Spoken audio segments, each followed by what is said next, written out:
Hello again, Timberwolves fans. Are you ready for the explosion of Timberwolves basketball? I am your host, Paladino Joey, also known as Joey Owijan, and it is episode number 60. That's right, number 60 of Timberwolves Explosion. It is Sunday, August the 1st, 2010, and well, first and foremost, Timberwolves Explosion is available on thesportstuff.com and on iTunes. I thank each and every one of you also for downloading and listening to this show. I appreciate it very, very much indeed. And, we're also available on TimberwolvesPress.com. I also post the show on that website as well. So thank you all for coming in and checking out the show and keeping up with me. So the gist of the show today, well, yeah, there's some news to get to. Also, I'd like to respond to how some of your fan reaction may have been to the previous show. That was episode number 59, of course. Had Marcus the Forecaster on for the second consecutive show. Today, I'm flying solo. It's just not as epic a situation right now with, say, free agency. It's quieted a little bit. It's obviously not post-draft either, or pre-draft, actually, which is what episode 58 was. So, yeah, it's kind of a chance to respond a little bit to some reaction. Episode 59 did come off as negative to some people, apparently. Of course, Nigel Southern, who is probably about the biggest supporter of this show there is out there in the world, being we're worldwide, and he's from Australia. Aussie Wolf, Nigel Southern, good friend of mine on there on Facebook, and, of course, on the sportstuff.com message boards and all. So I figured, I got to come on here and respond to it a little bit. Also, though, of course, we're going to talk about the little move the Wolves made. There's another move the Wolves had to make. Of course, the Wolves did sign Luke Ridnour. They officially signed him. And Luke Ridnour coming to the team, I think he's a better fit than Ramon Sessions. The Wolves, of course, announced immediately during the press conference of the signing of Luke Ridnour that we can't keep three healthy point guards on the roster. Well, yeah, we're also going to get to a problem with Johnny Flynn, of course. But that doesn't mean we're going to keep keeping Ramon Sessions around. So the Wolves do trade Ramon Sessions to the Cleveland Cavaliers. Ramon Sessions and Ryan Hollins to the Cleveland Cavaliers for Delonte West and Sebastian Telfair. What? Yeah, that's the funny part. The even funnier part is Sebastian Telfair might be the guy we're more likely to keep on the roster as well. That's kind of interesting, huh? So, yeah, we're just...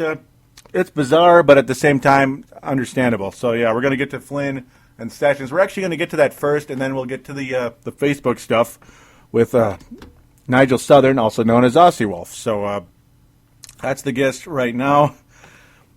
We're going to get to that as we speak here. So, yes, Luke Ridnour. Now, I'm not going to be negative on the signing of Luke Ridnour.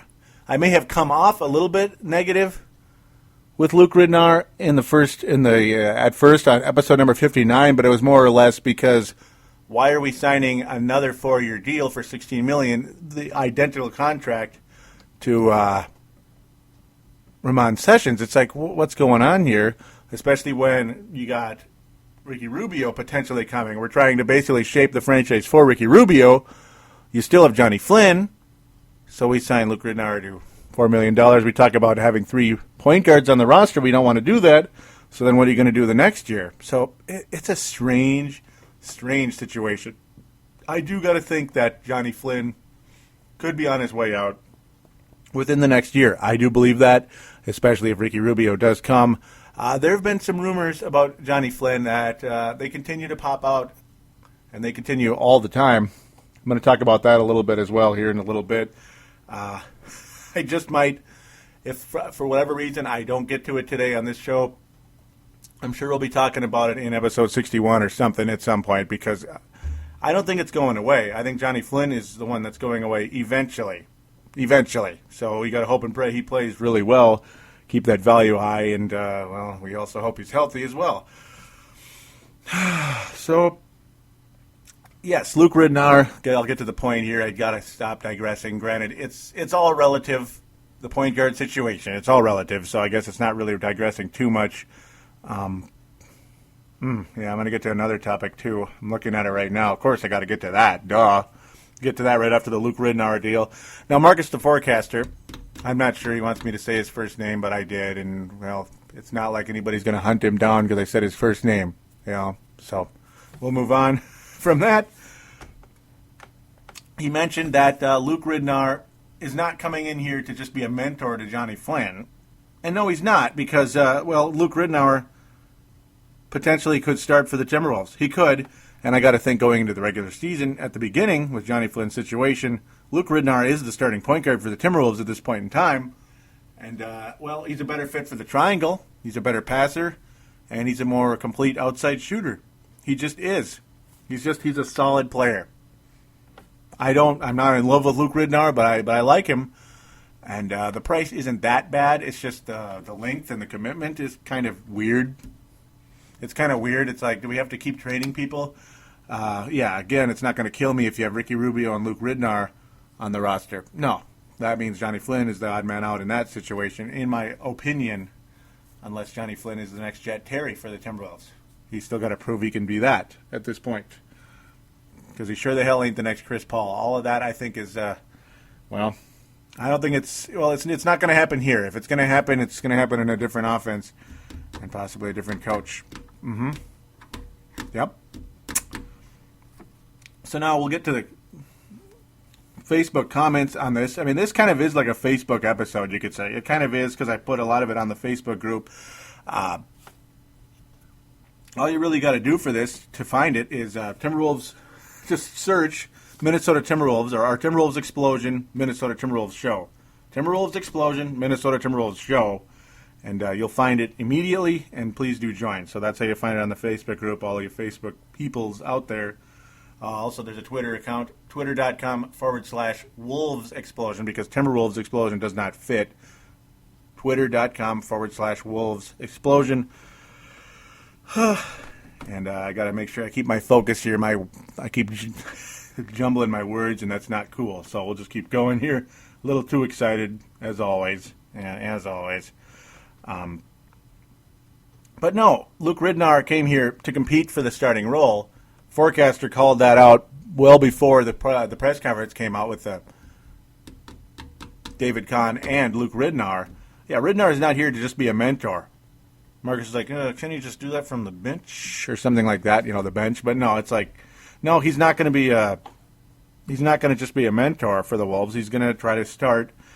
And that's what they said it on there. So there you go. And I said, prove that the forecaster's done. Janice Sue comments, awesome, he done good. Nigel Southern responds with, if he can make the team better, then let's see him get to work. Make or break for Flynn. Sink or swim. Exactly, Nigel, exactly. Make or break for Flynn. This is a big year for Johnny Flynn. I think one way or the other, Johnny's on the way out, unless Ricky Rubio is just going to be the biggest SOB ever and not play here. Just ignore us and demand a trade. And that's still very possible. That's still very, very, very, very possible. Don't tell anybody. So, yeah. That's pretty much the discussion there. I like Luke Ridnour. He doesn't make the team great, but I think he makes him better. Got to be a better fit than Ramon Sessions. He's a better passer than Ramon Sessions. He is a better shooter than Ramon Sessions. It doesn't take much to be a better shooter than Ramon Sessions, by the way. Just wow. Yeah, you had to do it. The Wolves realized they made a mistake on Ramon. Sure, he can slash to the basket, but again, the triangle offense doesn't seem to provide that for your point guards. It just doesn't seem to do that. Well, a point guard that can slash to the basket. It's not Wolves related, but I got to bring it up. I got to because it's just hey, we talk NBA too on here, and you figure, hey, it's content that deserves to be on these airwaves because it's a little irritating, and hey, it provides a little entertainment for the show as well. Chris Paul, yeah, he's a guy that can drive to the basket pretty well. He's a guy who would probably be slowed down by the triangle. I'm sure he'd find a way to fit in and do a good enough job, but I mean, yeah, proof that an open offense with certain types of point guards is a good thing. Yeah. Go check out Mr. Collison, Darren Collison over there, also in Nolens, who could be the starting point guard for the New Orleans Hornets because Chris Paul has been all over the trade rumors. He doesn't want to be in New Orleans anymore for whatever reason. And a lot of it is, hey, guess what? Well, LeBron and Chris Bosh went to Miami to form a super team, so gall darn it, let's get that started. And all this talk about New York could possibly be a super team as well, assembling Carmelo Anthony and possibly Chris Paul there. Possibly Chris Paul in New York. Yeah, that could happen as well. That's a very big possibility there. Chris Paul could also wind up in Orlando, which a lot of us believe there's a little bit more to offer from the Magic to the Hornets, though not exactly a franchise-saving trade. Jameer Nelson and possibly Bass, and I can't remember who else would fit into that deal. Possibly Gortat or something like that. I forget exactly who I had on there. I had it, and it's not all too important, really. Jameer Nelson's the biggest name. Would be going back in that. I think it would make more sense to do it that way if I were the Hornets, but beside the point. The frustration here is, okay, yeah, it was cool that the Miami Heat did it, but now everybody wants to do it. This is bull crap. There, I almost said it. I stopped myself just in time. This has got to stop. This has got to stop, especially with the collective bargaining agreement on the verge of collapse here. This thing is 1 year away from possibly becoming a lockout. I don't want a lockout, but it could very well happen, and it could be very, very, very long. The last one really, really sucked. The last lockout, the last time the collective bargaining agreement was available, they got it done before anything even came close to happening, and that was totally awesome. This time, I don't know. The contracts are starting to get high again, and there's too many loopholes. This is getting kind of weird. And what happened in Miami, yeah, it's cool, it's fun, but now it's becoming a trend. And like this league if the parity in the NBA wasn't already getting pretty alarming, it's going to get stupidly alarming here. It's going to get stupid pretty soon here, the lack of parity in the National Basketball Association, especially when you consider this. In the last 30 years, only 8 different franchises have won a championship. Yeah. Can you name them, folks? Can you name them? Well, guess what? I don't even have them written down, and I could name them to you. That's how easy it is. Chicago, Houston, Philadelphia. Yeah, they did win one in '83. Miami did win one in 2006. So we're at 4. We're halfway there and living on a prayer. San Antonio got 4 championships somehow in there. I don't know how they did it, but they did it. No, good team. Yep, they did it. Boston and L.A., yeah, oh, imagine that. The Boston Celtics and L.A. Lakers won championships in the last 30 years. Wow. That's kind of weird. Oh, and the Houston Rockets got a couple in there as well. There's your 8 champions since 1980. 1980, folks. That's a long time. That's 30 years. Only 8 teams have won a championship. You're talking about lack of parity? Yeah, there's lack of parity. Because only 2 of those 8 teams came out with 1 title. The rest of them, there was multiple championships. There was a mini dynasty with Houston and a pretty sustained one with San Antonio. The Celtics had 3 championships in the 80s. They got 1 recently, but I mean, still, that's 4 titles for a team that's won 17 championships. I mean, there ain't much parity in the NBA. The Lakers are kind of like the Yankees at this point. It's just like, it's almost like go away, especially when you consider this. That the Lakers have won. The Lakers won 5 championships in Minneapolis, yet they still count them for their total. I think that's bullcrap, and that they should be back down to 11. I think they should, but for a total franchise, fine. They have 16 titles. We're happy for them, and yeah, that's what I don't like is this whole super team thing, and it'll make it worse. It'll make it worse. It's like it's never going to end. Oh, because Miami is one of those 8 teams. Yeah, they are. Isn't that funny? Yeah, because they did sneak in the one in '06. That was a fun team to watch. I was very happy that they beat the Mavericks. I don't like Dallas at all. I like Miami, and I like them more now. But, yeah, still, I don't like – I like that team. But it's like you figure, okay, just happen once every maybe 25, 30 years, something like that, and that's it. No, now everybody's trying to do it. The Knicks are trying to do it, the Magic, all that good stuff. Depending on who gets Chris Paul, that's going to be kind of the other super team. Yeah. It's going to get kind of crazy. The Lakers did it with good drafting and very savvy trading. The Spurs did it with insane drafting. Insane drafting. ridiculously good drafting by the San Antonio Spurs. Yeah, awesome. And, well, we're happy for them, too. They did it right. I hate the Spurs, but, hey, they did it right. So, I guess I'm going to contradict myself on that one a little bit. Whatever, though. I don't have to like the Spurs, do I? I just don't. I just don't. So, yeah, I'm going to end my little mini rant on that note. We're going to get to the next topic. Yep, the next topic. This is the Sessions and Hollins trade. Well, I pretty much already talked about it. And this will kind of continue here. Sessions and Hollins to the Cavs. So Ramon Sessions is finally gone. That's good. I don't like him. I didn't think he was a good player for this team at all. Ryan Hollins was out of control. I just absolutely love how people are saying he's a great defensive player. He's a great shot blocker. Ryan Hollins is a great shot blocker. Why don't you tell me that Ramon Sessions should be competing in the flippin' three-point contest? Why don't we get to that, too? I mean, what kind of stupidness is that? Seriously. I mean, I'm telling you that here. No. If you watched one game last year that Ryan Hollins played extended minutes, with maybe a few exceptions here and there, yeah, he's extremely athletic. He has the ability to block shots. Ryan Hollins is not a good defensive player. No. Ryan Hollins is not a good defensive player. No. He's worse than Kevin Love and Al Jefferson at defense. Ramon Sessions, well, I almost got lulled to sleep every time he was in the game, except when he'd step out of bounds or miss free throws at clutch times. That's the only time I didn't fall asleep with Ramon Sessions in the game, because I would fly off the handle like I've been known to do once in a blue moon watching a basketball game. So the solution will bring back Sebastian Telfair, so I can rant some more about Sebastian Telfair. But the pressure's off Sebastian. He's only a third string at this point. And hey, welcome back, Sebastian. I'm going to be a little bit nice to you. And I was even nice to Ramon at some times during the season, so don't get too mad at me out there. Again, I'm negative sometimes and stuff. But again, I'll get to that in a sec. I'll just keep going here.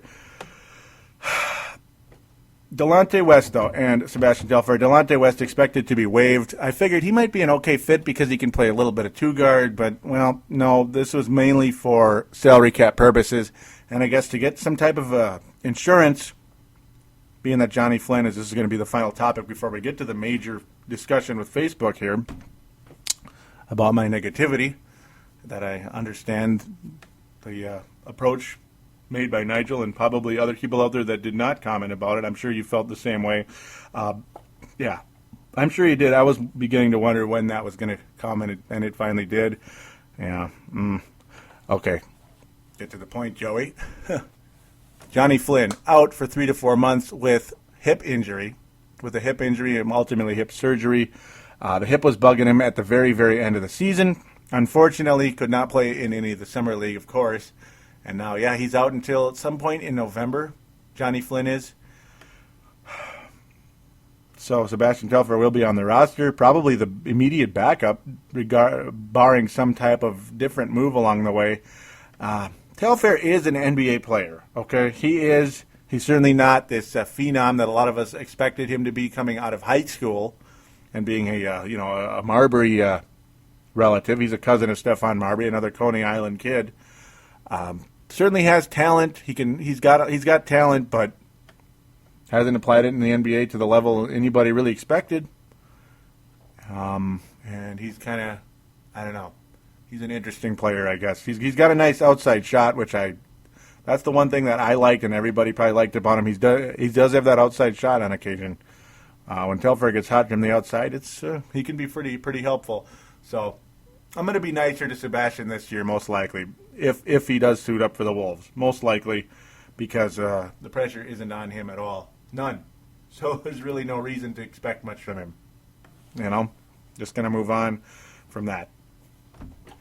Johnny Flynn, though, that injury, it's frustrating because you take him with the 6th overall pick. He kind of had a frustrating rookie season. Not sure what the heck you're getting out of him, especially long term. That sucks because you needed Flynn to be able to practice this summer to get better and start to, you'd like to see maybe him get on the court, and they're like, oh, okay, there you go. There's something that we expected for a 6th overall pick. There you go. This guy looks pretty good. Well, when he's unable to practice the whole summer, and he's out until November, well, you just throw your arms up and say, oh, boy. Well, and hope for the best, and hope he gets... you can only hope he can recover quickly and get back on the court, and that's about it. That's about it with Johnny Flynn. Good luck to him. I'm not rooting against him. I'm not. And he's up against it, like Marcus the Forecaster mentioned extensively on the last show. So I guess for now, that's going to conclude the actual news. Now we're going to get to the Facebook group after a quick break. So we'll be right back right after this.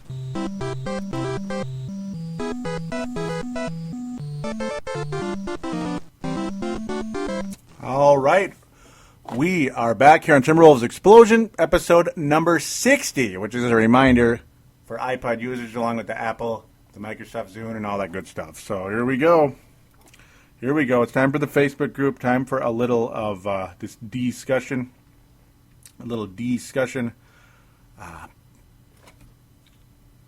So yeah, I mentioned that episode 59 was recorded, sent in, and all that stuff. So then time for Nigel Southern to make his comment. And I'm going to read it to you, folks. It's going to be interesting. It's pretty in-depth. It's very well written. I don't take it personally at all. I don't know how many of you listeners read it on the Facebook group, and you're more than welcome to do that. But for those of you that don't have a Facebook or haven't really gotten around to that but are regular listeners to the show, here we go. Nigel Southern, Joey, I listened to the show, but found it pretty negative. I don't agree with a lot of your views on the progress of the team.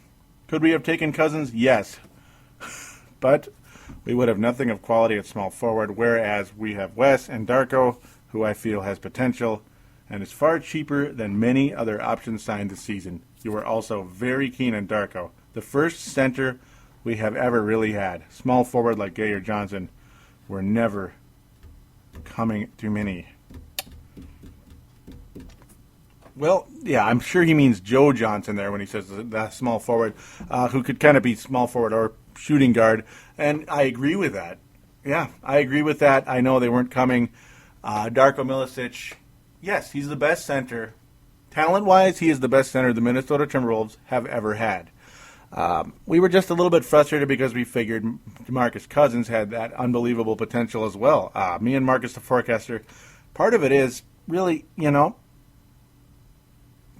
a lot of it was that, and yeah, I wrote a response on there on Facebook as well. You guys are welcome to read it. I'm not going to read what I wrote. I'm going to kind of respond right now. It might be a little bit different to what I wrote there because we're, not going to say the exact same thing word for word. That's kind of weird. But no, part of it is me and the Forecaster on the show, part of our job to do the show also is to entertain, and on occasion we may be a little more negative than we feel to also kind of add a little entertainment to the purpose, and I understand that might be kind of not what people always want to hear, and we do apologize for that. We did go too far.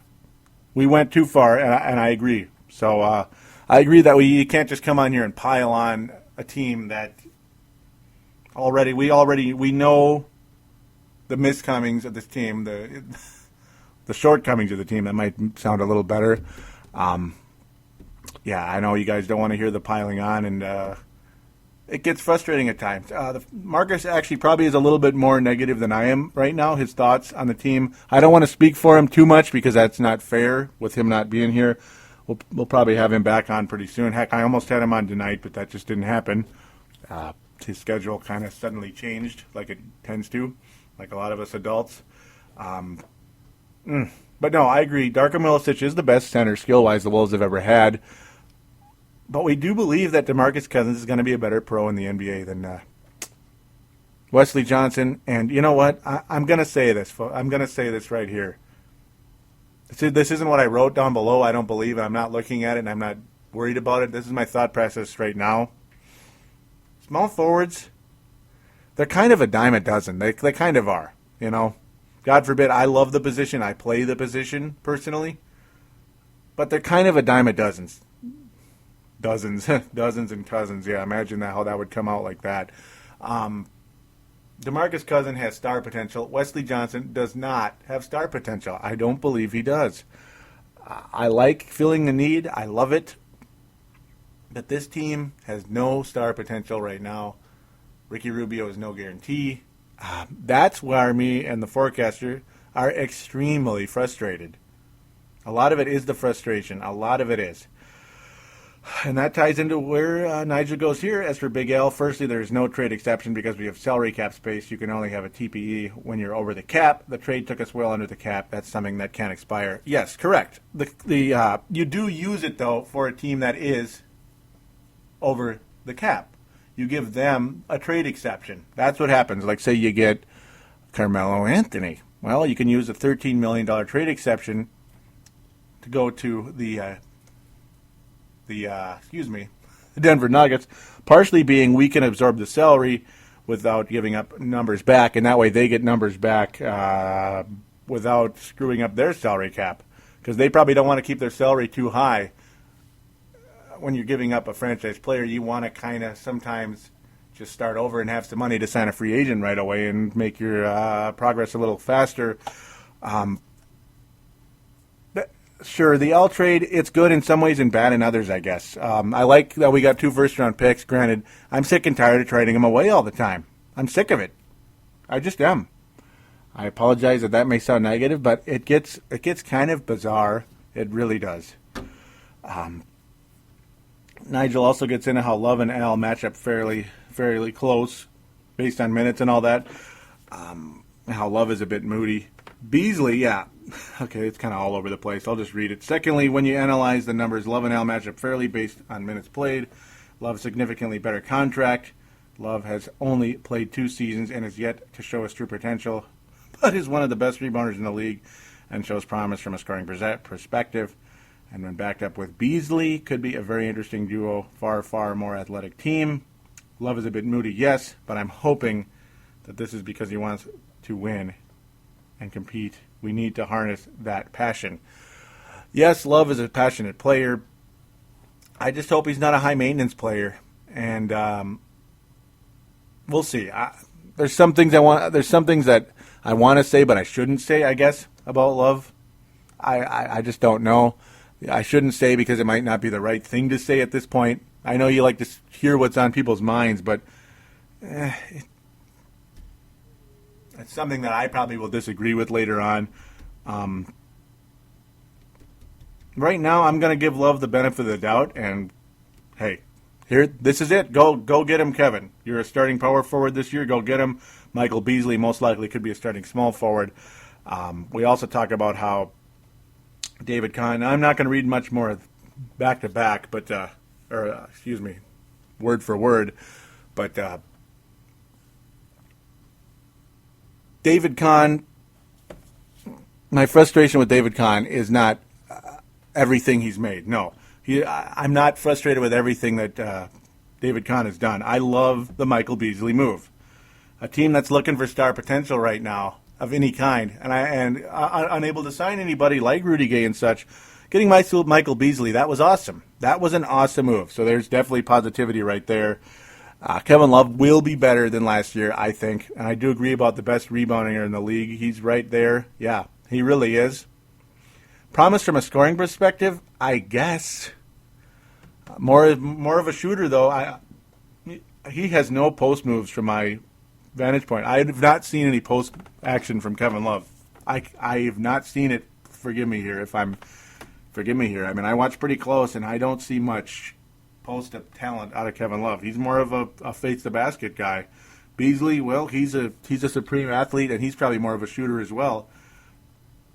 There's so few post-up talents, and Al Jefferson is one of maybe the top 3 in all of basketball. Yeah, and he's gone, and all you got was cap space for him. So that's where I was a little negative and frustrated about that. I don't know. I don't know what else in terms of warm bodies you could have got back for Al. I don't know. And makes me wish I was a fly on the wall when David Kahn is making those negotiations. It really does. I guess that's all they could have got from him. I guess. we'll see how that goes. The flexibility is exciting, and that's something that we get into here, or that Nigel gets into here. I'm just going to mention the word flexibility here. Yes, it's exciting, but are we going to do anything with it? Are we going to try to get Carmelo Anthony? God, I hope so. That's kind of a high-end possibility right there. You never know. There's also a possibility of Danny Granger. So I'll get to that right now with Johnny Flynn. So I was able to get that in here. There's continued talks about Johnny Flynn and other pieces going to, along with draft picks, of course, going to the possibly Kevin Love as well. I'm not sure. Going to the Indiana Pacers for Danny Granger. That's still a possibility. It could happen. The Pacers still need a point guard. They like Johnny Flynn. They just do. That's why his name continues to get brought up. Obviously, I'm not sure about the exact pieces that would be going to Indiana. But there have been talks about Johnny Flynn and Danny Granger possibly somehow packaging together. It could be Kevin Love on the way over there as well. I'm not sure. I'm not really 100% sure how that would work out. But that would be a pretty exciting move. And I get the feeling that David Kahn is after Danny Granger and Carmelo Anthony. And that could be partially why we are really, really, really, really bringing down the salary here. It's going to be extremely interesting to see how things take place, because the conspiracy theory that me and Marcus brought up last show, well, you're cutting salary so much, you begin to wonder, are we just dropping costs because we're on the verge of selling the team? Why lose any more money when we're going to sell the team pretty soon here? Let's keep the money down, and so the new owner won't be losing money either coming in and can make his own moves. I don't know if that's what's going on, but it's happened before, and it will happen again in professional sports. It just will. It will. I don't even dislike the Cleveland Cavaliers move that David Kahn did recently. No, I don't dislike it. You get rid of, and of course, it's like a Sessions for Ridnour ultimately. That's an upgrade. Yes, that's an upgrade. It's the same salary, which is kind of odd, but it's an upgrade, and I like it. I like it. And especially when you're able to just flat get rid of that contract without bringing in more money. You bring in waivable contracts as well. I like it. So that's good. Thumbs up, David Kahn. So there's some more positivity for Nigel and others out there. I like that move a lot, actually. And you even have insurance. Maybe Sebastian Telfair helps back up Luke Ridnour coming into the season and could be the third stringer throughout the year. We'll see how that turns out. We'll see how it turns out. I hope it works out, guys. I really do. I really hope this works out. I'm not sure how it's going to work out exactly, but you get the feeling there is a plan. There obviously is a plan in place. Is it Carmelo Anthony? Is it Danny Granger? Or is it a for sale sign? It's one of those three things, I think, right now. It makes the most sense. There were Carmelo Anthony rumors. There were Danny Granger rumors. There have been no sale rumors, because sale rumors don't come up until the team is for sale or is sold. Okay? That's how it works in business. People don't just kind of joke around. I mean, people don't just fly around the little rumor mill out there when it comes to that. Trades are one thing. Selling a franchise is quite different. It gets pretty quiet. You don't get the feeling the Wolves are unhappy in the Target Center, so it's not one of those deals. It's not like Seattle where that was just I feel just so bad for the Seattle fans, and I hate the way some people handle things. I really do. Though, of course, Oklahoma City deserves an NBA team. They are spectacular fans, and they have a spectacular product to support in OKC. Oh, my God, that is a spectacular situation. Wow. Minnesota needs something like that to emerge here. Not in St. Louis, not in, I won't say Vancouver, not in maybe Seattle, not in Kansas City, not in San Jose, not in God knows where. It needs to happen here. We'll see. Maybe Michael Beasley will be one of those quote-unquote big three for another team, for another nucleus, not another team, another nucleus in Minnesota. We'll see. We'll see, guys. I want to be positive. I do think this lineup is better than last year's. It is. It's better than last year's. It's more deep. It's more complete. It's more talented. It's more athletic. And yes, I think the shooting is better too. It has to be. Luke Ridnour versus Sessions, better. Well, Corey Brewer's shot improved last year dramatically. Good. During the course of the season. Martell Webster can shoot. No, he ain't Larry Bird in his prime. He ain't Terry Porter in his prime. No, he ain't Craig Hodges. I don't even care about Craig Hodges. He could shoot, but he couldn't do anything else. I like Martell Webster. I like him. Is he a superstar? No, but I still like him. We'll see how that turns out. Man, I would have been nice to get Batum from Portland. I remember there was rumors about that during that whole deal, but it ended up being Martell. And, hey, cool. We'll see how that turns out. I even like Johnny Flynn, believe it or not. I just don't like how last year turned out. So, well, fold your hands, pray, hope for the best. That's about what we can do right now, and enjoy the coming season. I hope I answered a decent amount for you, Nigel. Of course, he read what I wrote on there. That was very descriptive. I had a lot of fun actually writing it, and I really, really appreciate the honesty from Nigel. I do. Folks, if you have anything you have to say to me about the show, positive or negative or somewhere in between, like more of a discussion, this wasn't necessarily negative by Nigel. He wasn't like mad at me or anything. It's just an honest assessment of my show, and I appreciate it. I really do. Just like when you're rating something, you don't have to give it a 10 or a 1 all the time. How about an 8? How about a 3? You know, why a 10 or a 1? Why does everything have to be so damn black and white? Okay, that's because it's media and that's how it works. But, hey, I like the more honest approach. Not necessarily, oh, you're the greatest ever. You don't need to improve anything. You're the legend of all time. No, I'm not. But I'm also not the worst flipping podcaster ever. That is ridiculous. Those are people that need to grow up right there. 3 or 4 maybe, if you really think I'm the worst ever. Oh, not worst ever, but you really don't like it. Yeah, 3 or 4 might make a little more sense than a 1. That's kind of stupid, I think. You're just sabotaging, and it's childish. It just is. There, I had to say it, and I said it. That's what I appreciate about people like Nigel. I appreciate that.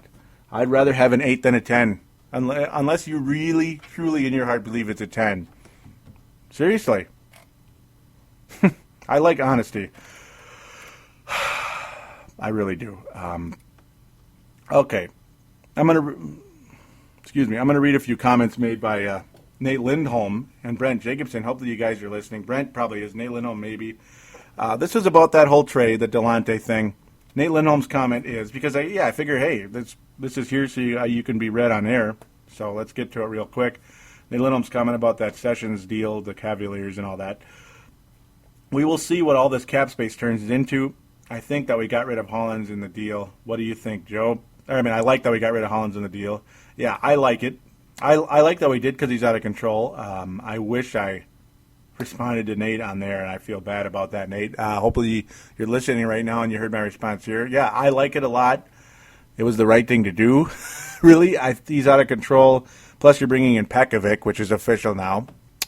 I have no real comment on Pekovic. I hope for the best. He was looked on as a pretty talented guy at one point. That's why he was taken with the number 1 pick in the second round. It was the reason why he wasn't taken in the first round is because you can't guarantee a contract to a guy that's not going to be here for 2 years. You know, they didn't want to deal with all that. What was the point? That's kind of how that was. He also makes a comment, Nate does, we can buy out West for $500K, right? And yes, yeah, and we are buying him out. Nigel Southern agrees there. He says, I think we buy out West because the guy is a nut job, but we will keep Telfair at least until Friend returns after 4 months. Yep, that's what they're going to do, Nigel. That's exactly what they're going to do. Brent Jacobson, you knew this was coming, and yeah, he said it. Brent Jacobson, I wonder if LeBron's mom will come with Delonte to Minnesota. I suspect Telfair will be waived. Yeah. Well, nope, Delonte's not coming to Minnesota, so we won't have to worry about LeBron's mom, though that would be hilarious, and I appreciate that there. I do. Plus, also the whole thing, they got to get rid of Michael Beasley in Miami because he looks too much like Delonte. Oh, get the horror songs going there. Oh, scary, isn't it? Nigel closes here with, agree, Brent, but with Flynn injured, we just might keep Bassey a little longer than first planned. or maybe we waive him and get a 1-year vet to cover. I wouldn't mind getting a 1-year vet type thing, but I don't know. Telfair might be okay at this point. Ridnar is a nice, solid vet, and I think I really like him. Actually, I like Ridnar an awful lot. I think he's actually like a perfect semi-starting backup slut type point guard for the Minnesota Timberwolves. I'm actually very happy about the Ridnar move. Yeah. So there's more positivity for you, Nigel. And again, I love that response. I love the letter. Disappointed in myself a little bit for being too negative. But, hey, I spoke my mind. I may have gone a little too far in the previous show. Hey, I was even a little negative on this one. That's how it goes, though. That's how it goes. When you're a 15-win team, you're going to get a little bit irritated at times with the play. And when your general manager says he's going to make use of all these draft picks and stuff, and he trades them away and for second-round picks, it's kind of weird. It gets kind of old. So that's where some of the frustration came in. But clearly there is a plan. We are waiting to find out what it is. Is it a big name, or is the team for sale? Shh. Yeah, there is a plan. We'll find out what it is soon. Stay tuned. Episode number 61 coming to a iPod or a computer or Microsoft Zune or whatever the heck near you soon. Not sure exactly when. I'm sure as news breaks, we'll be back anywhere from 7 to 10 days. At the longest, maybe 14 to 21, depending on if things really dry up here. And things kind of do sometimes about this time of year. We'll see, though. I love this show so much, I might just come on and talk a little retro Wolves. Who knows? So, or me and Mark will come on and just do a nice overview again. And maybe Mark can respond to Nigel a little bit, too. There it is, folks. Please do post on the Facebook again. I already mentioned that, though. We would like you to join the sportstuff.com message boards. We'd appreciate that very much. But also, we'd like you to call into the phone lines, 209-736-7877, 209-736-7877. We'd appreciate that very much. It's a voicemail. Do treat it as such. Mention you're calling in for Timberwolves Explosion. Name and town as well. So like Joey from Golden Valley. Comment, shout out, whatever it is. Talk Wolves basketball. We need you on here. Please call in. Hey, Brent Jacobson, I'm calling you right now. Call in. 209-736-7877. You know, you're local. Heck, and most people that have a cell phone can call anywhere from anywhere in the United States. Also, if you have a Skype account, just look for TSS. So like somebody from Australia, Nigel, or those of you out there also that may be from other parts, maybe Rusty too, also from Australia. Love that show as well. I can mention it every show, the crossover. Awesome. Sportstuff.com and iTunes. Best show, possibly the best show on the sportstuff.com. Just insane. Yeah, pretty much. So please also join the message boards on the sportstuff.com. There's a button that says TSS boards on the right-hand side. Do click on that, then click register and have a legible, realistic screen name that does not appear like spam. You can talk on the message boards with guys like Rusty, like Nigel, like PMAC, just cool dudes. Talk about the NBA. Very knowledgeable people, including myself, to talk about NBA basketball. Hey, I don't enjoy doing anything more, pretty much, than talking about the NBA. So we're going to close with that. Thank you always for joining. Again, forgive me for piling on in the previous show, and maybe if I did even more on this one, with a touch of positivity as well. So we'll talk to you soon. Do take care.